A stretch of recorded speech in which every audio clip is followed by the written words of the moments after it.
Hi welcome ಮೈ mini blog. ಇವತ್ತು ಕ್ವಿಕ್ಕಾಗಿ ಕೇಸರಿ ಬಾತ್ ಹೇಗೆ ಮಾಡೋದಂತ ಹೇಳ್ಕೊಡ್ತೀನಿ ಬನ್ನಿ. ಒಂದು ಬಾಣಲೆ ತಗೊಂಡು ಅದಕ್ಕೆ ಡಾಲ್ಡಾ ಮತ್ತು ಎಣ್ಣೆನ ಮಿಕ್ಸ್ ಮಾಡಬೇಕು.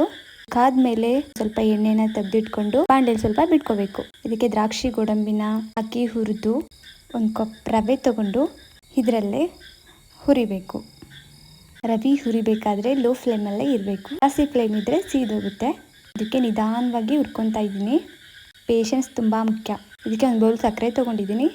ಸಕ್ಕರೆ ಹಾಕಿ ಫ್ರೈ ಮಾಡಿ ಇದಕ್ಕೆ ಬ್ಯಾಲೆನ್ಸ್ ಆಗೋಕ್ಕೆ ಒಂದು ಚಿಟಿಕೆಯಷ್ಟು ಉಪ್ಪು ಹಾಕ್ತಾ ಇದ್ದೀನಿ. ಫುಡ್ ಕಲರ್ ಯೂಸ್ ಮಾಡ್ತೀರಾ, ನೀರಲ್ಲಿ ಫುಡ್ ಕಲರ್ ಹಾಕಿ ಮಿಕ್ಸ್ ಮಾಡಿ ಇದಕ್ಕೆ ಸೇರಿಸ್ಬೋದು. ಕಡೆ ಒಂದು ಪಾತ್ರೆಗೆ ಕುದಿಯೋ ನೀರು ತಗೋಬೇಕು. ಆ ನೀರನ್ನ ಈ ಪಾಕಕ್ಕೆ ಸೇರಿಸ್ಬೇಕು. ನೀರು ಹಾಕಿ ಒಂದು 2 ನಿಮಿಷ ಸೌಟಲ್ಲಿ ಅಲ್ಲಾಡಿಸ್ಬೇಕು. ಅಲ್ಲಾಡಿಸಿದ ನಂತರ ಅದು ಗಟ್ಟಿ ಆಗ್ತಾ ಬರುತ್ತೆ.